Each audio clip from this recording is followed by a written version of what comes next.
Hello जय हिंद दोस्तों, मैं आप सभी लोगों को अपने चैनल एमएमजे क्लास में सभी का स्वागत करता हूं। आशा करता हूं आप सभी अच्छे होंगे, बेहतरीन होंगे, शानदार होंगे। तो आप किसी भी एग्ज़ाम की तैयारी कर रहे हैं, चाहे वो रेलवे को, एसएससी को, यूपीएससी को, यूपीएसआई या बिहार पुलिस, बिहार एसआई या Delhi police, NDA, CDS, JRF, किसी भी एग्ज़ाम की, एलपी टेक्निकल, जेई, कोई भी एग्ज़ाम की तैयारी कर रहे हैं तो आप इस क्लास को आपसे निवेदन है एक बार जरूर देखिए, क्वेश्चन प्रैक्टिस के तौर पर। आप चैनल पर नए तो चैनल को सब्सक्राइब कर लीजिए, एक बार रिवाइज करते रहिएगा ज़रूर। कोई भी चैप्टर पढ़ेंगे, आप चैप्टर से संबंधित कोई भी क्वेश्चन आएंगे आप ज़रूर कर ले जाएंगे। आपको रिवाइज करना पड़ेगा। ज़्यादा लंबी क्लास नहीं रहती, बस 10-15 मिनट की क्लास रहती है। तो आप लोग उस निवेदन एक बार ज़रूर देखिए। आप चैनल, आपको क्लास कैसी लगी कमेंट करके ज़रूर बताइएगा। तो चलिए बिना टाइम वेस्ट के क्लास को स्टार्ट करते। तो आज का पहला क्वेश्चन है गांधी इरविन समझौता हुआ मुख्य रूप से। गांधी इरविन समझौता हुआ मुख्य रूप से कौन सा हुआ था? तो गांधी जी द्वारा किया गया आमरण अनशन तोड़ने के लिए। गांधी जी द्वारा किया गया आमरण अनशन तोड़ने के लिए। तो आपका ऑप्शन सी सही रहेगा। नहीं नहीं, ये गलत रहे, सॉरी दोस्तों इसके लिए। गोल मेज सम्मेलन में कांग्रेस की भागीदारी सहज करने के लिए। गोल मेज सम्मेलन में कांग्रेस की भागीदारी सहज करने के लिए। तो आपका ऑप्शन ए सही रहेगा। ठीक, ए सही रहेगा। अगला क्वेश्चन है प्रसिद्ध गांधी इरविन समझौता किस वर्ष हुआ था? प्रसिद्ध गांधी इरविन समझौता किस वर्ष हुआ था? तो 1931 में। कब हुआ था? 1931 में हुआ था। कोई डेट पूछे तो कब हुआ था? तो 5 मार्च 1931 में हुआ था। कोई डेट पूछे या पूछ सकता है, क्वेश्चन आ भी सकता है कि 5 मार्च 1931 को कौन सा समझौता हुआ था? तो गांधी इरविन समझौता हुआ था। कौन सा समझौता हुआ था? गांधी इरविन समझौता हुआ था। बहुत इंपॉर्टेंट क्वेश्चन है। अगला है गांधी इरविन समझौते पर हस्ताक्षर किसने किया था? गांधी इरविन समझौते पर हस्ताक्षर किसने, मतलब गांधी इरविन समझौते पर हस्ताक्षर कब हुए थे?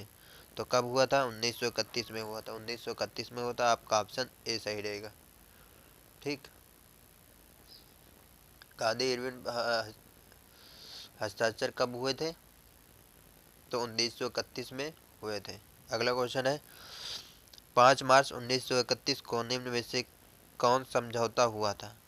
5 मार्च 1931 को निम्न में से कौन समझौता हुआ था? देखो वही क्वेश्चन पूछ लिया। तो कौन सा? इरविन गांधी समझौता हुआ था। कौन सा समझौता हुआ था? इरविन गांधी समझौता हुआ था। आपका ऑप्शन सी सही रहेगा। अगला क्वेश्चन है निम्नलिखित में से किसका स्थान गांधी इरविन समझौते में किया जाना प्रस्तावित था? निम्नलिखित में से किसका स्थान गांधी इरविन समझौते में किया जाना प्रस्तावित था? तो सविनय अवज्ञा आंदोलन। सविनय अवज्ञा आंदोलन ये इस समझौते में प्रस्तावित किया जाना था। ठीक,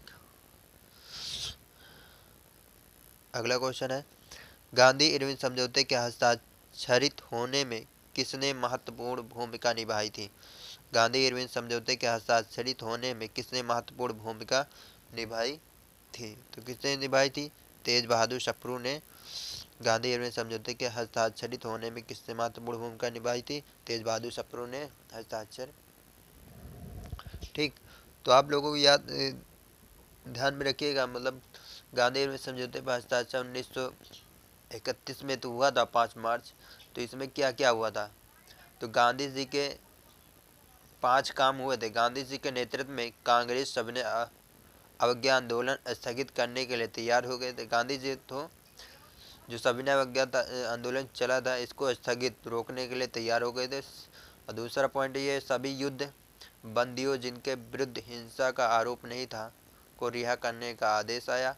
और विदेशी कपड़ों और शराब की दुकानों पर शांतिपूर्ण धरना देने का अधिकार मिला था। इस समझौते पर हस्ताक्षर किया गया था। समुद्र तटीय प्रदेशों में बिना नमक कर दिए नमक बनाने की अनुमति भी मिली थी। कांग्रेस, पांचवा पॉइंट था, कांग्रेस द्वितीय गोलमेज सम्मेलन में भाग लेने के लिए तैयार हो गए थे, परंतु इस समझौते में जनता को निराश किया क्योंकि भगत सिंह, सुखदेव एवं राजगुरु को फांसी न दिए जाने की जनता की मांग को इसमें सम्मिलित नहीं किया गया था। तो ये पॉइंट इस भूमिका में, इस समझौते में रखे गए थे, तो याद रखिएगा। ठीक, अगला क्वेश्चन है, गांधी इरविन समझौता में किसने मध्यस्थ की भूमिका अदा की थी? मध्यस्थ की भूमिका अदा की थी, तो तेज बहादुर सप्रू ने। किसने मध्यस्थ की भूमिका अदा की थी? तेज बहादुर सप्रू ने। तो आपका ऑप्शन बी सही रहेगा। अगला क्वेश्चन है, निम्नलिखित व्यक्तियों में किसने किसने इरविन तथा गांधी के दो महात्मा कहा था? निम्नलिखित व्यक्तियों में से किसने इरविन तथा गांधी के दो महात्मा कहा था? तो सरोजिनी नायडू ने कहा था। किसने कहा था? सरोजिनी नायडू ने यह अर्थ शब्द बोला था। क्या शब्द बोला था? इरविन तथा गांधी को दो महात्मा कहा था। तो आपका ऑप्शन बी सही रहेगा। अगला क्वेश्चन है, निम्नलिखित में से किसने गांधी इरविन समझौते में महात्मा गांधी के लाभ को सांत्वना पुरस्कार कहा था? सांत्वना पुरस्कार कहा था, तो किसने कहा था? एलन कैंपबेल जॉनसन ने कहा था। क्या कहा था? गांधी को लाभ को सांत्वना पुरस्कार कहा था। ठीक, तो आपका ऑप्शन बी सही रहेगा। अगला क्वेश्चन है, निम्नलिखित में से किसने भारतीय राष्ट्रीय कांग्रेस के कराची अधिवेशन का सभापतित्व किया था? क्या बोला है? किसने भारतीय राष्ट्रीय कांग्रेस के कराची अधिवेशन का सभापति किया था? ठीक, तो ये आपका वल्लभ भाई पटेल जी कहे थे। कौन कहा था? वल्लभ भाई पटेल जी ने कहा था। तो आपका ऑप्शन डी सही रहेगा। ठीक, अगला क्वेश्चन है, 1931 में भारतीय राष्ट्रीय कांग्रेस के कराची अधिवेशन के लिए जिसकी अध्यक्षता सरदार पटेल कर रहे थे, किसने मूल अधिकारों तथा आर्थिक कार्यक्रमों पर संकल्प प्रारूपित किया था? संकल्प प्रारूपित किया था, तो किसने किया था? जवाहरलाल नेहरू ने किया था। ठीक, तो आपका ऑप्शन बी सही रहेगा। अगला क्वेश्चन है, निम्नलिखित में से किसने भारतीय राष्ट्रीय कांग्रेस के कराची अधिवेशन 1931 को महात्मा गांधी की लोकप्रियता और सम्मान की प्रकाष्ठा मानी थी? तो पट्टाभी सीतारामैया ने प्रकाष्ठा मानी। सॉरी, सुभाष चंद्र बोस ने। किसने माना था? सुभाष चंद्र बोस ने माना। तो आपका ऑप्शन ए सही रहेगा। निम्नलिखित में से किसने भारतीय राष्ट्रीय कांग्रेस के कराची अधिवेशन 1931 को महात्मा गांधी की लोकप्रियता और सम्मान की प्रकाष्ठा माने था? किसने माना था? सुभाष चंद्र बोस ने माना था। तो कराची अधिवेशन कब चला गया था, ये भी याद रख लीजिए, पूछा जाता है। तो कराची अधिवेशन 29 मार्च से 31 मार्च तक कराची अधिवेशन चला था। किस सन तक का? 1931 तक का चला था। ठीक, कभी कभार डेट पूछ लेता है, तो 29 से 31 मार्च 1931 तक चला था यह अधिवेशन। किसकी अध्यक्षता में चला था? याद भी रखिए, सरदार पटेल की अध्यक्षता में चला था। किसकी अध्यक्षता में चला था? सरदार पटेल जी की अध्यक्षता में एक कराची अधिवेशन में हुआ था। 29 से 31 मार्च तक का 1931 तक का चला था, याद रखिएगा। ठीक, और एक पॉइंट मैं लिखवा दे रहा हूँ, सभी लोग लिख लीजिएगा। गांधी इरविन समझौता कब हुआ था? गांधी इरविन समझौता, ठीक, गांधी इरविन समझौता कब हुआ था? तो 5 मार्च 1931 लिख लीजिएगा। 5 मार्च 1931 लिखने का उपकरण नहीं हमारे पास सही से, तो आप लोग सपोर्ट करिएगा जरूर। गांधी इरविन समझौता कब हुआ था? 5 मार्च 1931 को हुआ था। भगत सिंह को फांसी कब दी गई थी? भगत सिंह को फांसी कब दी गई थी? तो लिख लीजिएगा 23 मार्च 1931। 23 मार्च 1931 को कब? 1931 को फांसी दी गई थी। ठीक, भगत सिंह को फांसी कब दी गई? 23 मार्च 1931 को, याद रखिएगा, डेट पूछ लेता है।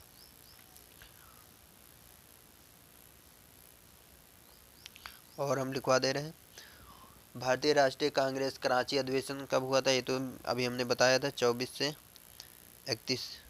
से।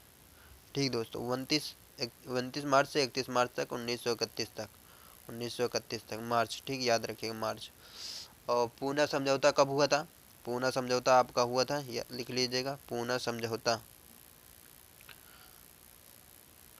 पूना समझौता जो हुआ था आपका 24 सितंबर 1932 को पूना समझौता हुआ था। पूना समझौता कब हुआ था? 24 सितंबर 1932 को लिख लीजिएगा। हम बोल दे रहे हैं पूना समझौता कब? 24 सितंबर 1932 में।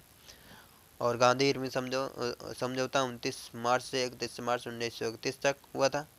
भगत सिंह को फांसी कब दी गई थी? 23 मार्च 1931 को। तो आप लोगों को क्लास कैसी लगी? क्लास अच्छी लगी तो कमेंट करके जरूर बताइए। आप चैनल पर नए हैं तो चैनल को सब्सक्राइब कर लीजिएगा। आप अपने दोस्तों भाइयों के साथ भी शेयर कीजिए जो लोग गवर्नमेंट एग्जाम की तैयारी कर रहे हैं। तो आप रिवाइज करते रहिए, बगैर रिवाइज के कुछ नहीं होगा। आप रिवाइज करिए। इस चैप्टर से क्वेश्चन पूछा जाता है, आप नहीं कर पाएंगे तो हमें बताना। इस चैप्टर से क्वेश्चन पूछेगा तो आप जरूर कर ले जाएंगे, केवल रिवाइज करते रहना। ठीक, तो चलिए आज की क्लास यहीं तक। इस चैप्टर से जितने बनने वाले क्वेश्चन थे तो हमने सभी करा दिए। ठीक, तो जय हिंद, जय भारत।